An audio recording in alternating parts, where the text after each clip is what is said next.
One Coach's Opinion.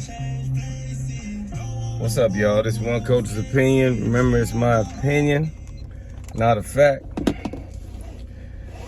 I want to talk today about like the third eye, and the third eye is your coach.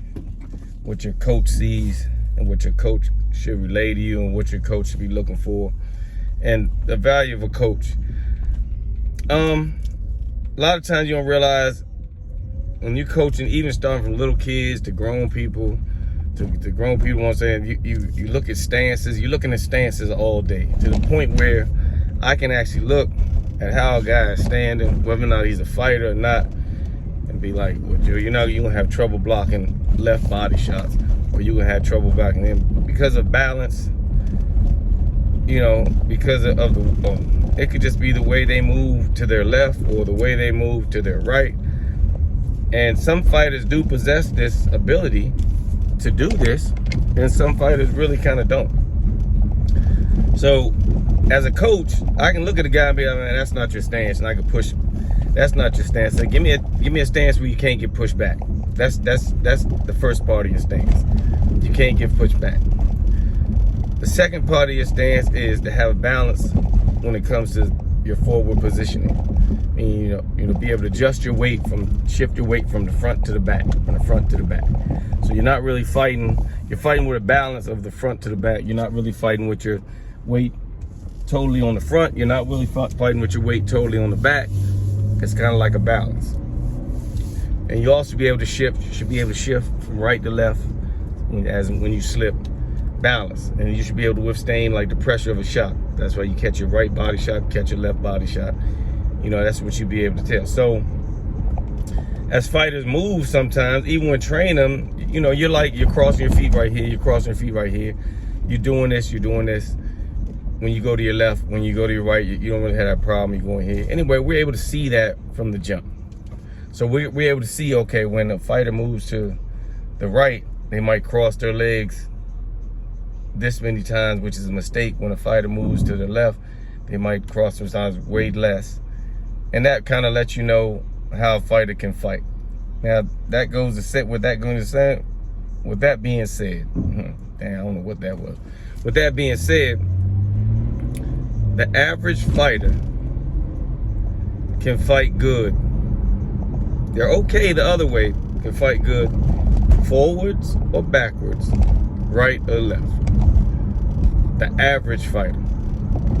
When you find a fighter that can fight left, right, forward, and backward almost equally, I don't think you'll ever find them equal, almost equally, that's what you call guys that are either there or about to be world champions.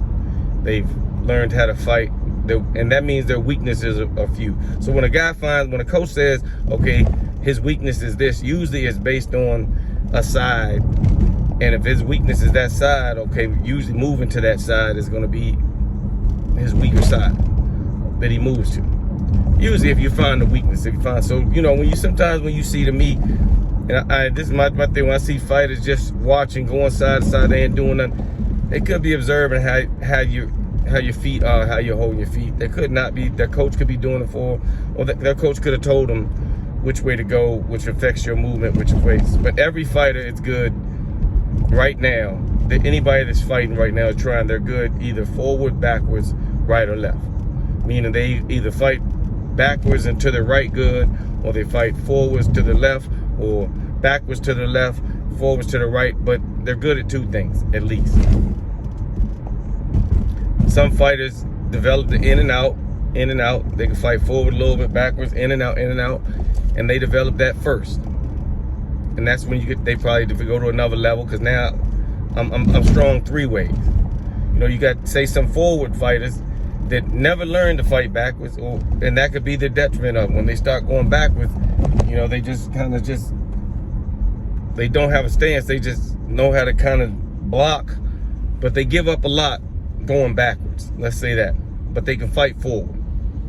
If you teach a forward fighter just maybe to half step back sometime, and he could balance out to a fighter that is able to fight backwards, able to fight forwards, and maybe able to fight right, and you got to teach him to fight left. But usually before you can learn to fight right or left, a fighter gets strong fighting in and out, because it's just a natural thing. You can learn it on the bag. It's easier to learn on the bag. A lot of times, if you realize when guys are in gyms, they work on a bag, a lot of places don't have a lot of room, so they don't have a lot of ways to circle a bag. When you train in a facility where you can circle a bag, then you better can learn to go right and left with your movement and learn to punch both ways. If you're at one of those facilities that you don't get to move that much, maybe because you have a certain amount of bags, certain amount of people, you got more than one person on the bag, working on the bag, which when you have more than one person working on the bag, it takes away from footwork, because now a fighter really can't move that good. So when the bags are crowded, you're in a gym where the bags are crowded and stuff, and the fighter can't move, it really affects the way they punch and move at the same time. They go somewhere in shadow box, they work on their movement. When they hit the bags, they always hit the bags, stay in a still position. That really doesn't balance out. You have to be able to land quality punches on a bag and be able to move. So I kind of like when I can train my guys and they can circle the bag, go right, go left. You know what I'm saying? Because it helps with the movement of going right to left. In and out is kind of easy because you don't need that space. You can stand in one space, you go in and out. That's why a lot of fighters learn to fight backwards and forwards and heavy on one side than the other. Usually the average fighter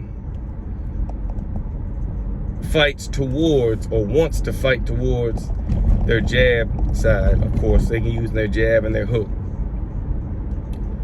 to set up other things. That's just the downside, usually. Rarely do you see people that go, some people do fight to their power hand side. A lot of people are counter punches when they do that. But majority of the time, if you got a guy that can dictate with the jab, he's usually moving to the way of his jab hand. So normally if he can fight forwards and backwards, his strong side would usually be his jab side. Even like a guy like Errol Spence has a pretty good balance. He doesn't have to fight backwards because he can fight backwards, but he doesn't usually fight forwards. He's a pressure type fighter.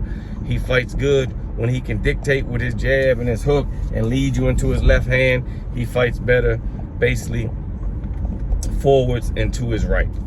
If Earl goes forward and you can let him dictate the pace going to his right, using his jab, using his hook, using that to walk you into his cross, then Errol Spence is gonna have a good night.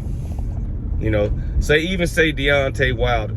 A lot of people say Deontay Wilder's best punch is his right hand.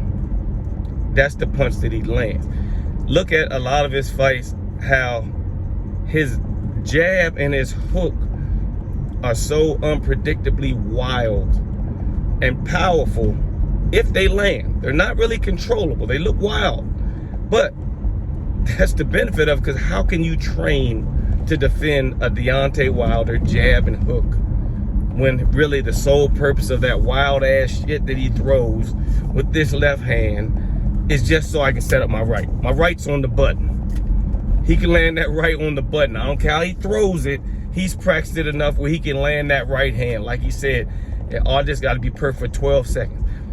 That left he throws is usually his left, and you think it's just wild, but I'm gonna give him a little bit more credit to learn, even if he doesn't even know he knows it. That wild ass left and that crazy left hook of his makes people pay attention to it a little bit, because if you don't pay attention to it, it will slap you around. You know what I'm saying? It will slap you around. If you don't pay attention to it, it'll slap you around. And it lets him land his right hand. You know what I'm saying? Right hand is still his best punch, but don't think that left, that crazy left, and that non-existent, let's say a non-existent jab of a jab that he has, doesn't help set up his right hand. You know what I'm saying? It does, trust me. If you look at his fights, look at some of the wild shit he threw before he landed that right hand. And you can call it luck if you want to, or you can call it, I've done it so many times, that this wild shit that you think is wild, that shit ain't wild to me. That's how I throw my punches. That's the way he throws his punches. That's how he sets up his right hand. When he catches people on the button, it's night-night. And he knows it, because usually he walks away after he does it, like, bam, yeah, it's over.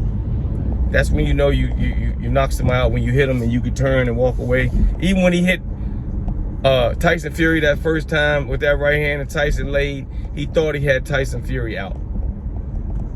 But believe me, that wild left, it sets up his right hand. Anyway, so if you got a fighter that notices that when a guy goes backward, he might cross his feet. When he goes to his left, he might cross his feet more. Or he crosses his feet more when he goes to his left than when he goes to his right. Then you learn how to fight a guy. And like I said, if you're at world champion level, you've learned how to fight people going left and going right, and how to push them certain ways.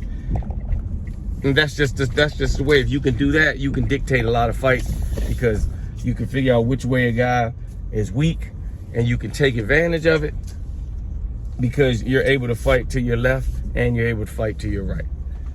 Even if you can fight to your left a certain amount. Like, I mean, okay, take another fighter, Terrence Crawford. Terrence Crawford, people, oh, he can fight southpaw, he can fight conventional. Terrence Crawford can fight one way better than the other. When he's actually trying to box or something, it seems like he's in a conventional position. When he actually tries to go for the kill, he's in southpaw. And it's probably because he probably came to the gym as a right-handed fighter in southpaw, or maybe opposite, and a coach didn't change him, because when he sparred, he could crush kids to the right. I'll tell you what I'm gonna do. I'm gonna show you how to fight the right way, but I'm not gonna stop you from fighting southpaw. And therefore, he learned to use his abilities in the ring, and then nobody ever stopped him. Some coaches, you'll come into their gym and a kid will be like, I can do this. Instead of taking the time to see exactly what that kid can do from a southpaw stance, some coach will immediately turn him to a left-handed stance and say, I'm gonna show you the right way.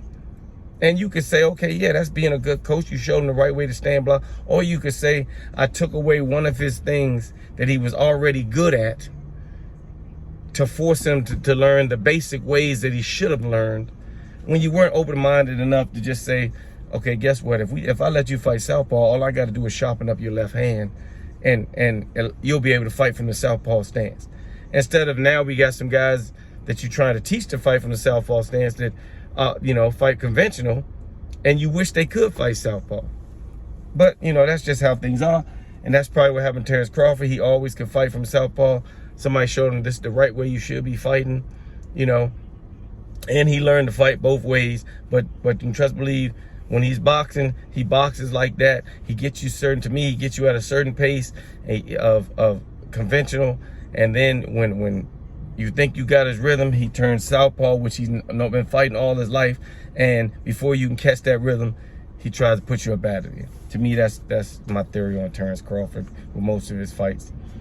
That's how they work to me. Guys like Jaron Ennis, who they probably can go right to left, forward and backwards pretty good, from what I can see, fundamentally sound. But like I said, they're on a higher level. But when fighters first start out, mid-level, there's usually, say, when you first start fighting, they either fight forward one way and right or left strong. Then you develop, you know what I'm saying? But I say to say, a coach can see that, because we've seen it 1,000 times. We've seen the mistakes made with footwork. We've seen what's going on. So when we're coaching, we're looking for these mistakes that we see every day, because we're correcting mistakes every day. Whether it's you, before you jab, you drop your hand. Before you jab, every time you jab, you drop your hand. Sometimes a fighter doesn't see that. He just sees I'm fighting. But you might have to tell him, look, every time he drops his hand, he shoots that jab. It's like he got to drop it for the power. All you got to do is watch it. You time it. So punch when it's up. If you make him keep his hand up and stuff, he never get a chance to drop. He's not going to really jab, because he's not comfortable just jabbing from a stance like this. He always drops and pops. He drop and pops. Or something. Or a guy throws his hook. Every time he throws his hook, he does a little bit of a slip. He slips this way to set up his hook. He always slips. That's what coaches look for, and that's what we kind of try to correct, man. You can see it coming, man. Every time you throw this, you load up. You load up. Man, don't load up as much. Or we can correct that big slip from that little slip. You know what I'm saying? It's what we look at. And it's what, if a fighter ever had the instincts to look at. Because some people, like I said, can be guided pretty good. Some people can be guided. You take a fighter like Floyd, who, I think he's mastered. He can fight left, he can fight right, he can fight forwards, he can fight backwards. He's mastered it. But people seem to think that Roger,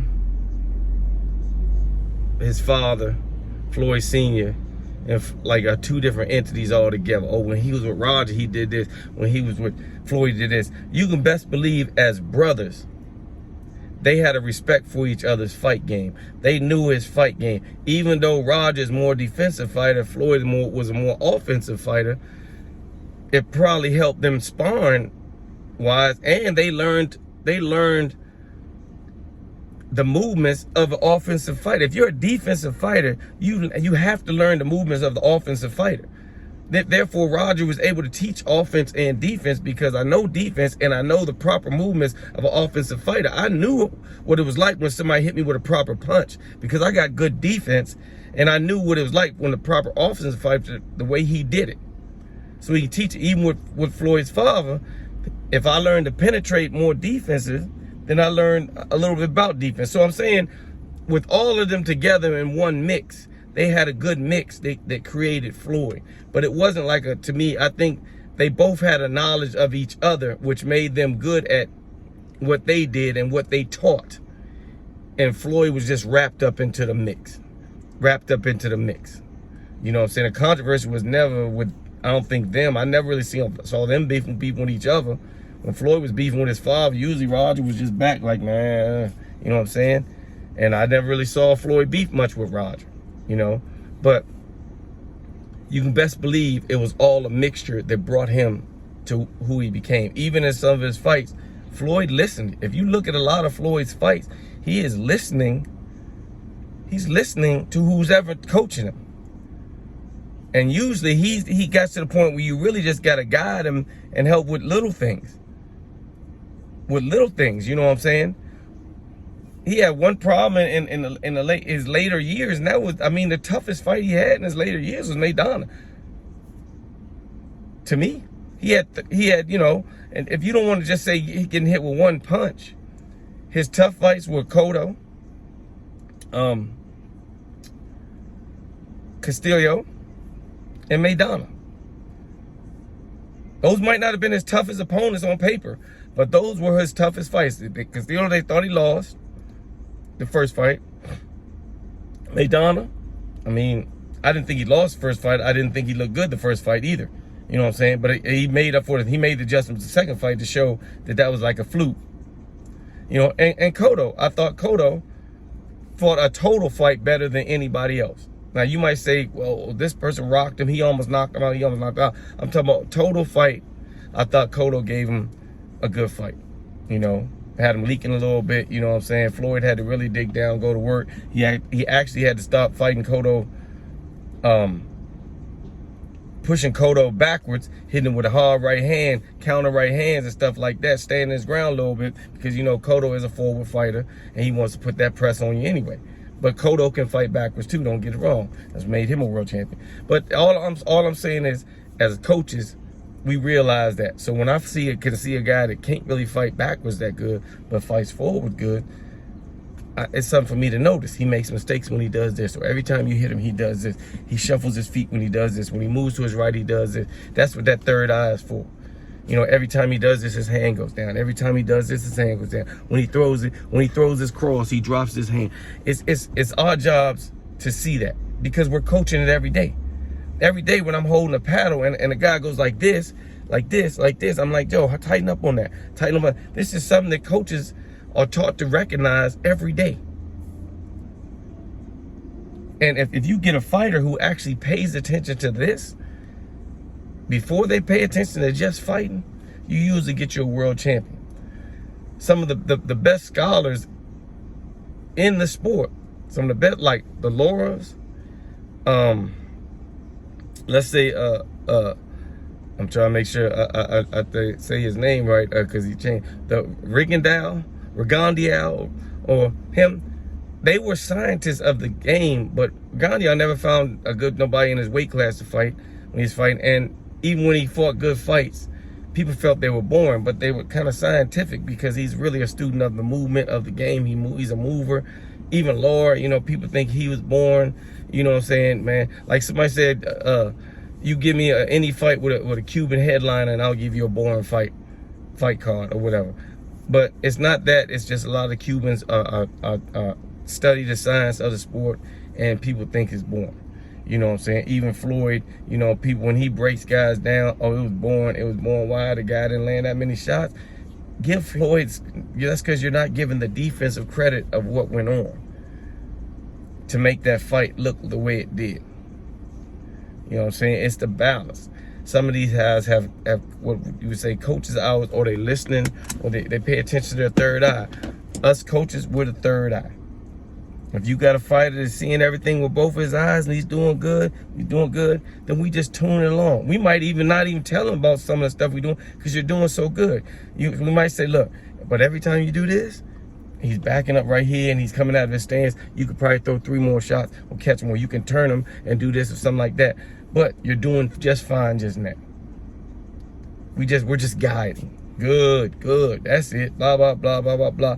But when we got to instruct, sometimes some guys know how to listen to the third eye and blend it in, and they go far. But you need that coaching system. You need a good coach. I've never seen a great fighter without a good coach.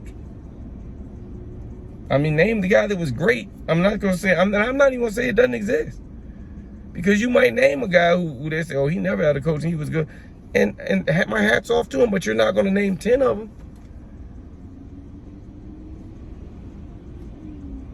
And I don't want to say great coach. I might say good coach. A good coach is a coach that knows where they belong, knows how to trim a fighter and add to him, and it's not a fighter that destroys a fighter just to build the fighter that you want him to be.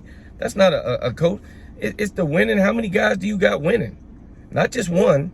How many guys do you got winning? How many guys are you able to look at and say, okay, this is all you need. Let's adjust this. Let's adjust this. Let's get this. Let's get that. Because it's rare that we get guys nowadays from the beginning, unless you're starting with kids again.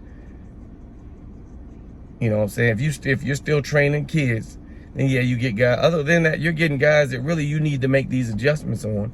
And that's when you get your good coach. That's why I say a great fighter might produce a good coach, because that good coach knew, look, you just need to do this. You just need to do that. You're already doing this. You're already a world champion. You don't need nobody to tell you how to stand. You don't need nobody. All you need somebody to tell you is how to use what you've learned in a better fashion. Like Deontay Wilder, I don't think nobody's going to teach him how to become a good boxer at one time. What you can do is add to his ability or take from his ability. That's what's going to happen. You want to take it. The more you teach Deontay Wilder how to box, the more you're probably going to take the fire out of his right hand. The more you try to attribute to his right hand by understanding how he works, the better you'll make Deontay Wilder. Because it's kind of too late to try to sharpen him up. I won't say too late, but I doubt you sharpen him up, because he's not even saying that's the problem. So it's not about him, about coaching, and about the value of a coach in the corner and what he does see. He should just be able to trim you along here. That you're doing this, you're doing that, you're doing this. Let's get this right here. Let's get that right there. That's the way a coach and a good fighter work. They know how to make the adjustments together. But I'm just saying the value of a coach, what we're doing all day long is watching guys make mistakes. Make mistakes. A coach's job is to correct mistakes all day long. We're in the gym correcting mistakes. So when we work a corner, it's easy for us to spot the mistakes the guys are making, because we see them every day. And they just don't get exploited. I tell my guys all the time, if you land a beautiful shot, it was either luck or it was a default on the opponent you're in there with. And you got to find that out. You got to go again. You see a guy land a beautiful left hand, or you land a beautiful right hook, or you land a beautiful left hook, and some of them don't go to it at all the rest of the round. That's one thing that made Floyd. Once Floyd found your weakness, Floyd exploited your weakness. If you look at his fight with Haddon, look how he started. He was determined to have Haddon react to that jab to the body. As soon as Haddon started hopping back and showing that, that joint is hurting now, Floyd had him. I know exactly what to do with you now. I'm taking your movement from you, you know what I'm saying, with this jab right here. I got you to the point you're hopping back now. Now I'm gonna go to work. With Cotto, it was more of a right hook, right over the top. He started just using his right hand. He started exploiting. He realized that I guess Cotto, I won't say his left defense wasn't there, but that was just a shot for him that day. I can't just say that Cotto had a weak left defense. Floyd just found something that blended into what he was already doing that made an opening for that right hand. Let's say that. The jab and everything else, but he started exploiting that right hand. Like, I'm gonna do what I gotta do. Boom, boom, boom with my right hand. Okay, do what I gotta do. As soon as you start paying attention to this, boom, I'm setting my right hand up. And that's how he won that fight. But normally, when he finds out what's working for him, he uses it. Like when he fought Pacquiao, you didn't see a lot of. It was a counter right hand. I'm a counter right hand. I'm getting out of there and I'm gone. You know what I'm saying? Or straight right hand. I'm getting out of there. I'm gone. I'm beating you to the right hand. I'm beating you all night. I'm gonna keep doing this all night. I'm keep winning rounds. And it's gonna keep going this way. And it's gonna be a boring fight because you're not gonna be able to stop what I'm doing. And I'm gonna win like this. I'm gonna win like this. So I mean, it's not that it was a super boring fight. It kind of got to the point that Floyd just knew, I'm gonna exploit your weakness, and it's gonna become bored because people are gonna get tired of me watching me punch you in the face. They're gonna want me to knock you out, but I'm just gonna keep punching you in the face with my counter right hands, and I'm just gonna, you know. That's the same thing with Canelo too. Canelo was a victim to that, you know what I'm saying? But that's because Canelo's favorite shot is that left to the body, which definitely opened up Floyd's right hand. I'm gonna touch you all night long with my right hand because you go to that body, you like that left to the body, and I'm practically, I'm already twisting to block that counter left that you're gonna throw and throw your right hand. At that level, Canelo was made for Floyd. It would be a totally different fight today. Not saying Canelo would beat him. Skills. Canelo's fight will be weight, trying to get to that weight, and that's a whole different issue. But he's a better fighter now than he was, I think, because of Floyd. And he might not admit it because of Floyd, but he's becoming a better defensive fighter now than he ever was. And I think it's because of Floyd. I don't even really I consider, you know, well, Bivol beat him now. So, but I really didn't consider him having a loss in one time because it was a loss to Floyd. But anyway, that's what good coaches do. That's what we're there to do. We're there to see mistakes, and we watch it all day long. And you have to have that value to understand. If you have a coach that picks up mistakes and is able to see a lot of good mistakes, you need to take advantage of that coach in your corner, because he's going to be a value, because he sees the mistakes that are happening with the other guy. And you got to capitalize on that, and y'all got to work together to make it work. You might be a good coach that sees a lot of mistakes, and you might just have a fighter that's not going to capitalize. That means you're not really good. You don't really know, y'all blend isn't good.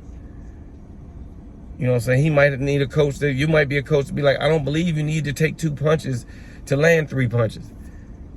But you might have another coach that blends right with him, man. Fuck them punches. Oh, excuse my language. Forget them punches, Joe. Watch what happens when you hit them with your 3, and they just work better together. That don't mean you're not a good coach. It means your system don't fit with his system. That's why I say that third eye got to fit on you too. If you feel that third eye isn't really working in sync with what that you're trying to do, then it's not a good third eye. It doesn't mean he's not a good coach. You just might not be a good coach for him. Or you might not be the fighter for him. That's why some fighters bounce around. The same fighters can go to different coaches and only become world champions with one. I could bounce here. One coach made me a world champion. Or I could get a world champion. We got in an argument and I never became a world champion again. Or it could be 2 coaches out of 4 coaches. But everybody don't work with this guy, even though he is a world champion. They got that relationship in that corner has to work. Y'all have to speak one language when it comes to fight time. So one coach's opinion, this was a long one. I might have to split this one up and see what's going on, split this one up. But this is a long one, but I'm just saying the value of the third eye, because some guys need it earlier and they become listeners earlier.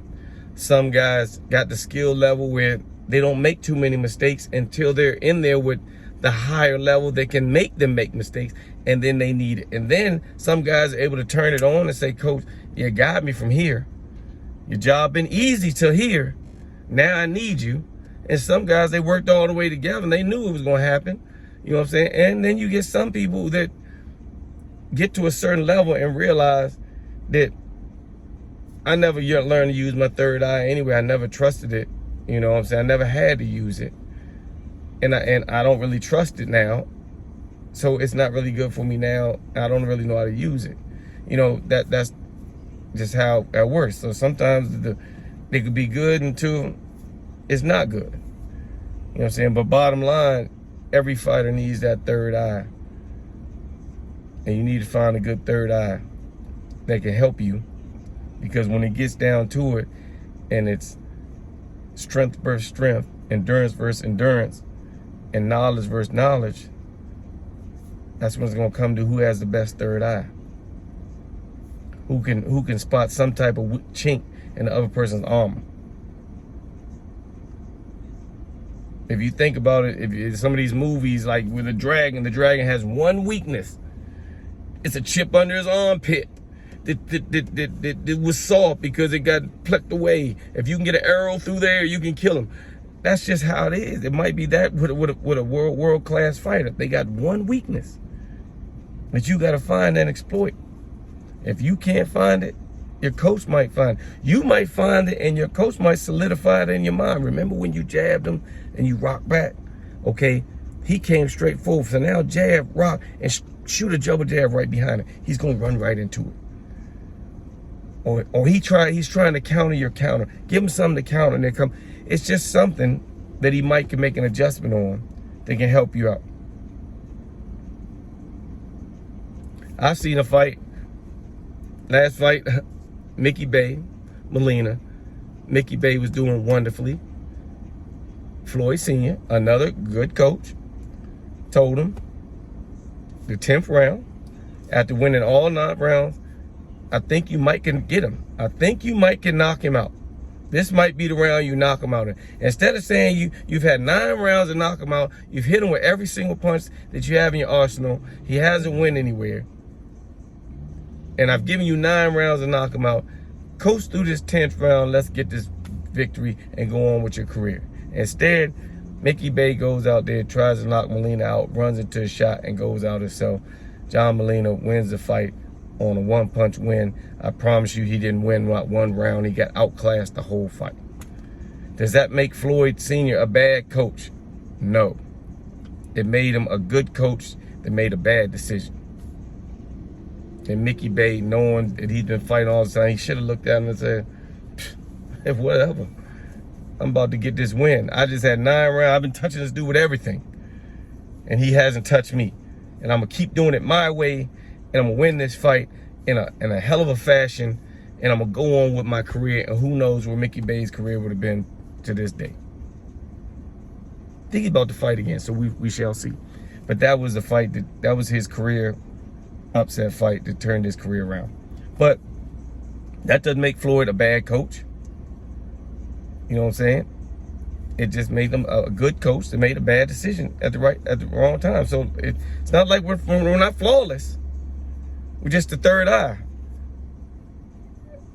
There's not a fighter out here whose 2 eyes are flawless. We're just the third eye. You know what I'm saying? That's all I'm saying. Fighters need that third eye. One coach's opinion. I hope you might learn something about the movement of fighters and stuff, the first things you look for. But as a coach, the same stuff you teach, that's all I'm saying. As coaches, the same stuff you teach is the same stuff you have to let them know.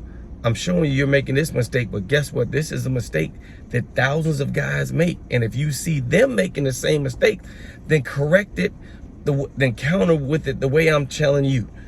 The same way I pop you with the paddle is the same way you should pop them every time they drop that hand. You have to know these mistakes as well. The same mistakes you make, thousands of them making, you take advantage of these mistakes. But that's what we do as coaches all day long. We watch different people make different mistakes the same way, let's say that, or the same mistakes different way. We're just taught to watch mistakes. That's what makes a good coach, really, being able to see mistakes and correct mistakes.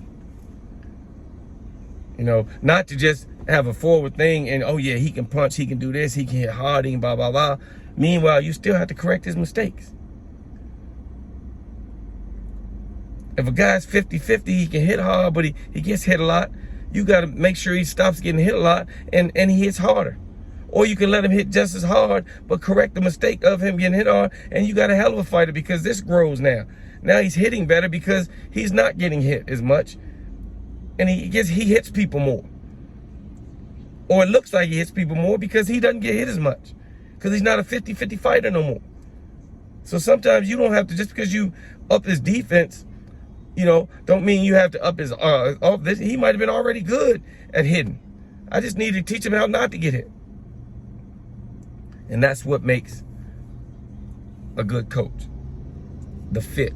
The fighter and the coach fitting together in that group. We can't butt head.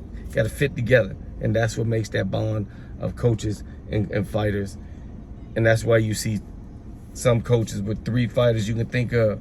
And they really, the only reason you don't know that they failed at the other 25 fighters that they coached, because those fighters never went anywhere.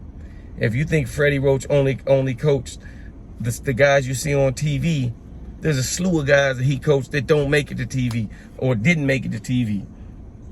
And now he might just coach his TV guys. But there's not too many coaches out there that haven't failed with different fighters. But that doesn't make them bad coaches. It just wasn't a good fit. One coach's opinion. I hope you understand what I'm trying to say. This one was long-winded.